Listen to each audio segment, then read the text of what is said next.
आप देखिए, शासन प्रशासन या जो भी मानव वर्ग है, बहुत ही अच्छा माना जाता है जब कोई अच्छा मेडिकल कॉलेज, हॉस्पिटल की व्यवस्था हो, अच्छी दवाएं हो, लोगों की बीमारी ठीक हो, मन को शांति मिले और सिर से पैर की उंगली तक इसको व्यवस्थित करने के लिए, अच्छी जगह रहने के लिए, इसमें जो चीज़ें चाहिए इसके लिए हवा, पानी, प्रकाश, खाना पीना वो सब व्यवस्थित हो और ऐसी व्यवस्था का विस्तार किया जाए। यही सब कामकाज होते हैं। इन सब कामकाज के बीच में जो कुछ हम करते हैं, एक लक्ष्य ये भी होता है कि जो ब्रह्मांड का रचयिता है उसके साथ एक होने का, ऐसी एकता हो कि ब्रह्मांड का रचने वाला और हमारे बीच में दूरी शून्य हो। जो ब्रह्मांड का रचयिता है वही सिर से पैर की उंगली तक इसकी रचयिता है।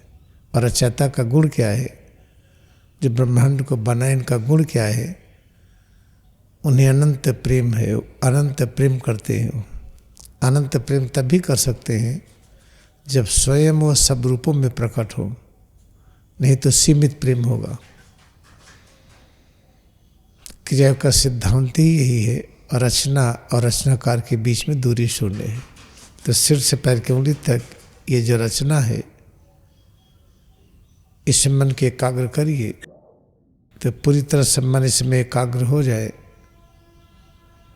जो भी हम हों, चाहे अपने को मनुष्य मान लें, आत्मा मान लें, जीव आत्मा मान लें, तो सिर से पैर की उंगली तक ये रचना है, ये रचनाकार के साथ एक है।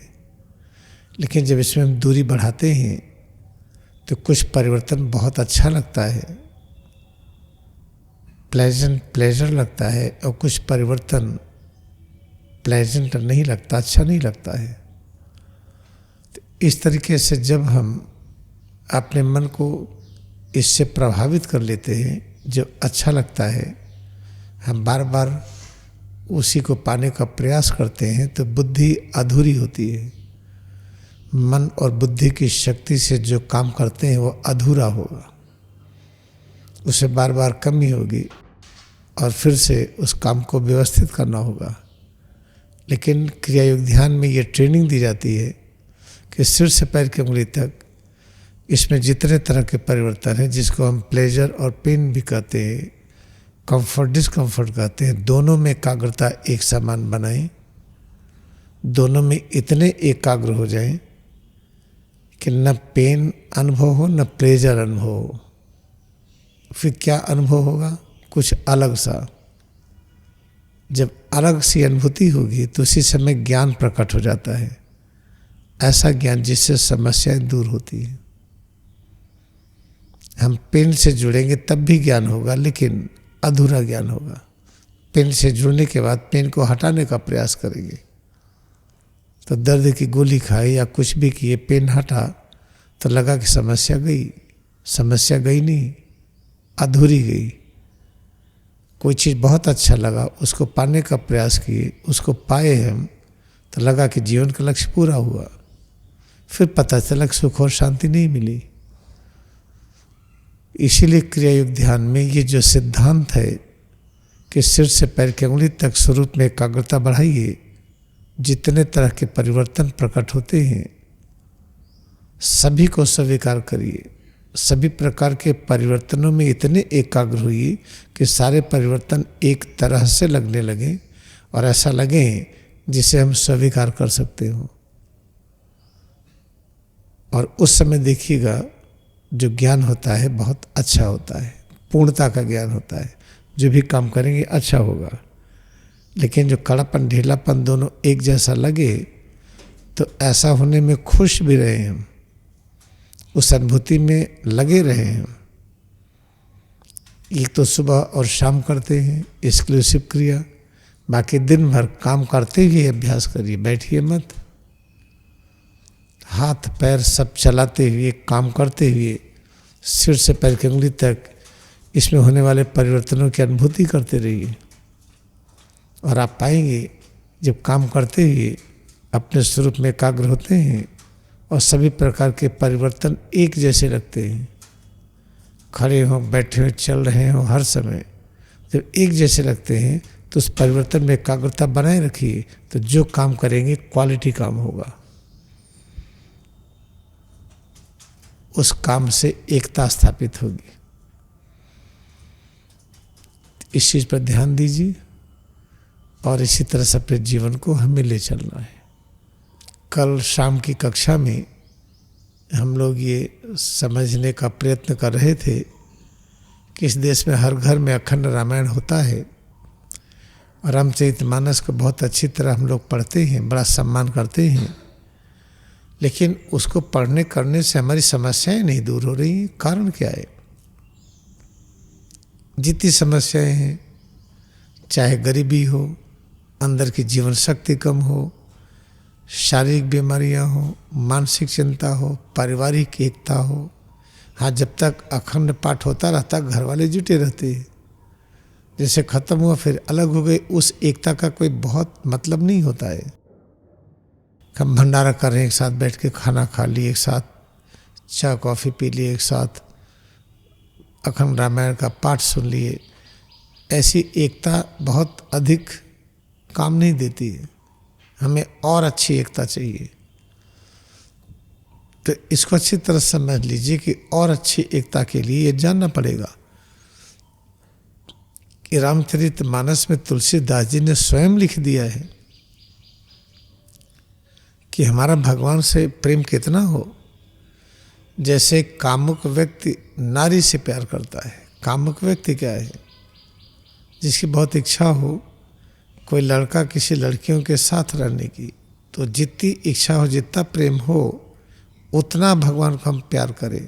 तो ऐसा दुनिया में कोई भी नहीं मिलेगा कोई लड़का लड़की को बहुत मानता हो कि तब निकट आएगा, थोड़ी देर के बाद अलग होगा।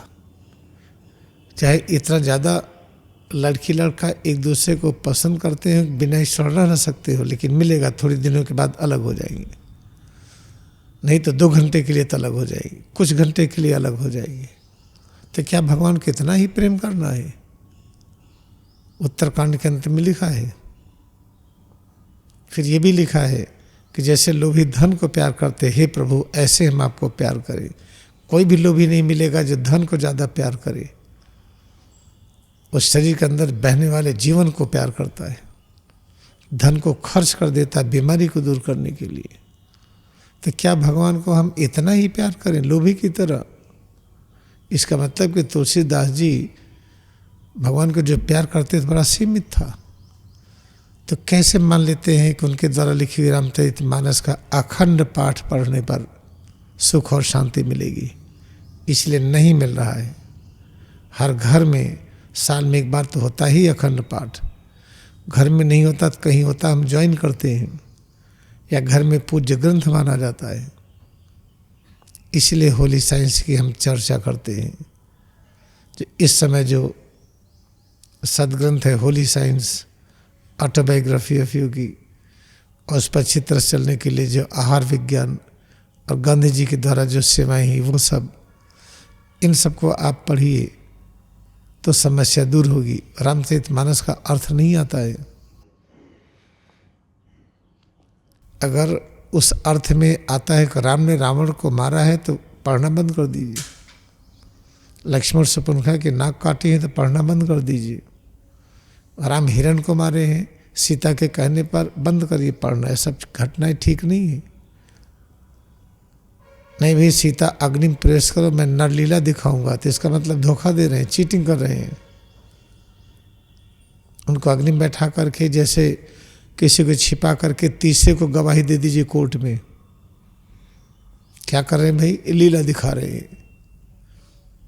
मुख्य जो था व्यक्ति उसको छिपा दिए घर में, उसी की तरह एक को ले आए, कह दिया कि ये, तो क्या कहेंगे इसको आप? तो इसलिए अब हम लोगों की समझ बढ़ गई। राम पूज्य है, लेकिन रामचरितमानस पढ़ करके राम के बारे में समझ में नहीं आएगा। जब आप होली साइंस पढ़ेंगे, क्रिया योग ध्यान करेंगे, तो राम के बारे में ऐसे समझ पाएंगे जैसे कबीर समझते थे। कबीर कहते थे राम घट घट विराजे। और ये भी कहते थे जिस राम को आप मानते हैं वो राम पीछे कबीरा आगे। इससे समय आ रहा है अध्यात्म को वैज्ञानिक तरीके से समझने और प्रस्तुत करने की, जिससे राष्ट्र की समस्या दूर हो जाए। आइए हम नाक से 2 बार में सांस लेते हुए अंगड़ाई लें। Have double inhalation through nose and stretch all parts.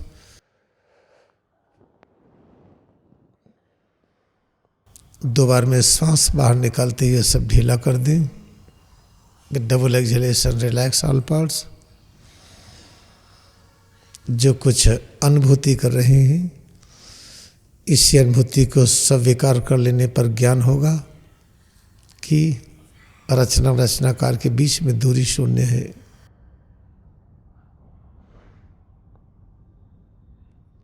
आइए क्रियायुक्त ध्यान में अपनी भक्ति को नमन करें। Let us bow down to our devotion in Kriya Yoga meditation.